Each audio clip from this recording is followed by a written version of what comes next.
la lune actuelle est partout sur les drapeaux des mosquées tissées. Dans la tradition, c'est un symbole de foi. Mais ça n'a pas commencé là avant l'islam. La lune actuelle signifiait autre chose. Était un dieu, les Samariens l'appelaient Nana. Plus tard, il fut connu sous le nom de péché, il régnait sur le temps.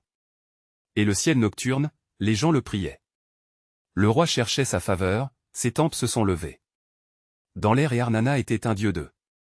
La précision avec laquelle il mesurait le temps régnait sur. La nuit Égée surveillait les marées Nana. Était vénéré partout. Suade et au-delà pour son contrôle sur temps et cycle les phases de la lune. Calendrier dicté récolte et rituel. Nana n'était pas seul, il était le fils de Enlil, l'une des figures les plus puissantes. Dans l'ancien panthéon, Enlil commandait la terre, l'air et le sort de l'humanité. Nana a suivi celle de son père. Ordonne que son croissant de lune soit devenu sacré. L'archéologie des symboles nous dit que Nana. Le culte s'est répandu partout dans les temples. Lui est dédié comme la grande Zigura. De l'air étaient des centres de religion et science où les prêtres étudiaient les étoiles et cartographiaient les mouvements des étoiles. Corps au moment du culte de Nana. Atteint les déserts d'Arabie sont. L'identité a commencé à changer à l'époque pré-islamique. La Mecque nous trouvons. Une divinité vénérée au Kaaba par de nombreux. Les érudits ont émis l'hypothèse que son culte portait des échos de 9 morts le. La lune présente est une marque de Luna. Le culte est resté un symbole important. Finalement le culte de plusieurs divinités, y compris Hubel a cédé la place à la montée du monothéisme.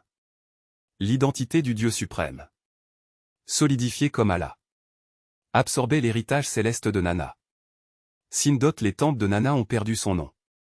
Séphanémé, le croissant de l'Uni, a survécu. Déplacer des murs du temple vers les lieux religieux. Bannir des rituels païens à les foi monothéistes, c'est par hasard. Ou était-ce intentionnel? Est-ce que les Anunnaki laissaient derrière lui plus que des ruines et des mythes? Ont-ils laissé des symboles destinés à durer?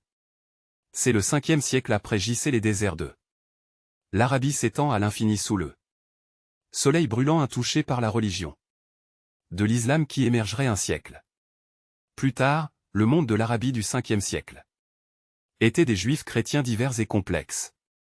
Les zoroastriens et les polythéistes tous coexistaient avec le polythéisme arabe à l'époque. Première position parmi ces systèmes de croyance. Les systèmes au cœur de tout cela étaient les villes de la Mecque, lieu de culte. Importance bien avant le prophète. Muhammad est né à la Mecque, connue sous le nom de Bacaan. Les temps anciens servaient de plaque tournante d'activités religieuses pour la région. Kaaba, une structure massive en forme de cube, connue sous le nom d'ancienne maison située là. Le Kaaba n'était pas encore le symbole monothéiste, ce serait un jour.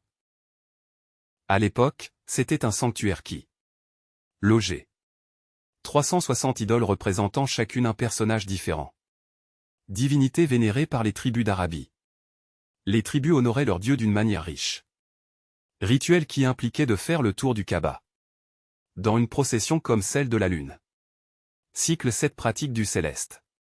Le symbolisme deviendra plus tard une caractéristique du culte islamique, même le terme islam.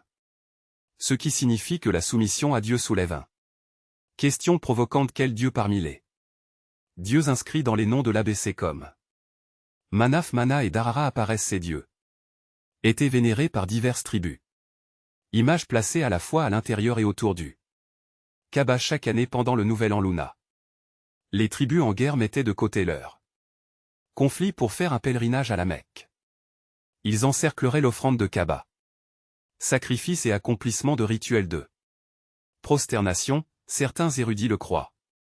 L'encerclement symbolisait 365 jours par an, tout comme le cycle céleste qui régissait la vie dans le monde antique. Parmi le panthéon de les dieux arabes, une divinité, se sont démarqués Hubel. Il était considéré comme le dieu principal du Sa vénéré par les Seher, la tribu qui a servi de gardien à de nombreux érudits. Soutiennent que le Kaaba lui-même était principalement dédié à Hubel lors de cette période, son image probablement conçue dans l'humain. La forme occupait une place de choix au sein.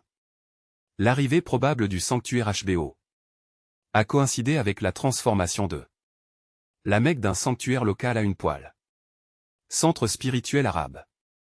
Avant ces rituels d'idoles tels que le tirage au sort avec des flèches a eu lieu. Des pratiques imprégnées de divination et les croyants notent que le nom de Hubble et les attributs ont une ressemblance frappante. Abé, le dieu principal des Cananéens. Panthéon, le phénicien bas original. Les fidèles étendent son influence à travers. Il semblait que l'ancien monde cubal portait des échos de cette ancienne tradition. En Arabie, selon Ibn Qatwan, des historiens de l'islam les plus respectés. Événement charnière impliqué le puits de Zamzam situé près du Kaaba. Abdal Muttalib, le grand-père de Mahomet, aurait fait face à une opposition féroce des tribus. C'est lorsqu'il a tenté de restaurer le puits. Les gardiens du l'Abéa et les adeptes de Hubble y voyaient une provocation pour résoudre le conflit. Abdul Muttalib a fait un vœu s'il l'était béni avec 10 fils qui ont grandi jusqu'à l'âge adulte et l'a protégé, il le ferait sacrifiant un à la Kaaba en guise de offrir à Allah des arcs. Les mythes le représentent en tant que guerrier, un dieu qui a combattu le chaos pour mettre de l'ordre dans le monde. Dans l'un des histoires les plus célèbres, Beba Yamze, dieu de la mer, pour établir son règne plus tard, il affronte le dieu des temples de la mort. Dédiés à Baal ont été construits à travers l'ancien Proche-Orient du bouillonnant ville de Phénicie vers les hauts lieux de Canaan. Ces temples étaient des centres de rituels où les offrandes incluent des animaux. Et parfois même les humains étaient amenés à s'assurer que la faveur de Ba n'était pas universellement aimée. Dans la Bible hébraïque, il est le rival de Yahweh, le Dieu d'Israël. Les Israélites considéraient l'adoration de l'arc comme une conséquence directe menace pour leur pacte monothéiste. Et le nom Ba est devenu synonyme de idolâtrie et rébellion contre leur Dieu. L'histoire de Ba ne commence pas en Canaan. Les racines remontent aux traditions plus anciennes. Traditions liées au dieu de. En Mésopotamie, de nombreux érudits pensent que Baal partage des traits avec Enlil, le chef dieu du Suiran, et Unaï, comme Baal Enlil était un dieu du ciel, une figure d'autorité qui contrôlait la météo et utilisait le puissance des tempêtes. Certains soutiennent que le sacrifice fait à Baal, surtout des pratiques plus extrêmes, reflètent une tenter d'apaiser le même céleste. Des êtres qui exigeaient de la dévotion dans le plus ancien mythe du coin oriental de le Kaaba, dans ses murs sacrés là-bas, est une relique plus mystérieuse que n'importe quelle autre.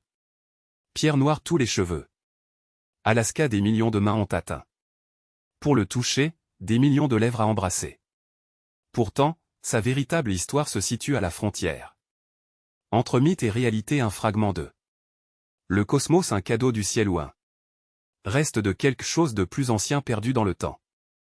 La tradition islamique nous dit que la pierre noire a été envoyée du paradis lui-même quand Ibrahim, connu de beaucoup comme Abraham, et son fils Ismaël ont élevé le Kaaba. Il cherchait une pierre unique pour marque son coin. Ibrahim a prié et l'ange Jabriel l'a ramené du ciel.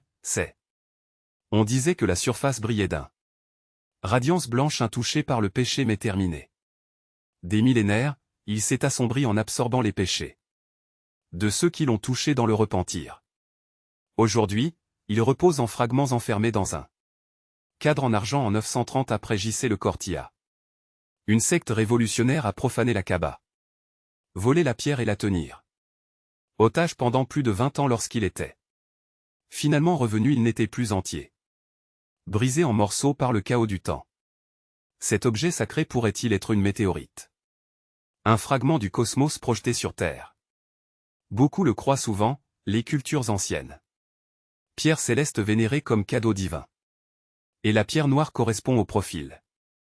D'autres suggèrent qu'il pourrait s'agir d'un basalt volcanique, ouvert d'impact formé par des forces au-delà compréhension humaine. Et puis il y a des voix qui parlent d'une relique antérieure.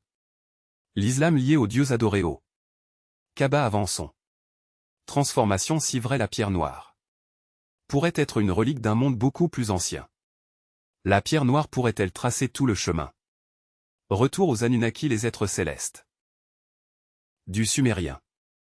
Mythe. Si le Blackstone est effectivement un météorite, son emplacement au Kaaba pourrait être un marqueur laissé par ceux qui étaient autrefois adorés comme Dieu. Certains même suggèrent le Kaaba lui-même avec son caractère sacré. La géométrie et l'alignement cosmique pourraient être un site d'un pouvoir ancien lié aux forces au-delà de notre compréhension. Le noir pourrait-il? La pierre est un artefact extraterrestre. Origine, ou peut-être faisait-il partie d'un ancien. La technologie, un appareil au-delà de la compréhension. Caché à la vue de tous, son véritable objectif. Oublié depuis longtemps dans la tradition théiste. Allah et Yahweh sont une seule et même personne. Le Dieu des religions abrahamiques adoré par Juifs, chrétiens et musulmans partagent ce partage. Liens identitaires. Yahweh et par extension Allah retourna. Les figures anciennes d'Enlil et de Mana. Le jugement et l'autorité de Yahweh sont inclus. Et le symbolisme lunaire et l'ordre cosmique d'Allah sont des nanas. Ce lien vers le Anunnaki jette une ombre de mystère sur l'évolution du monothéisme en abrahamique.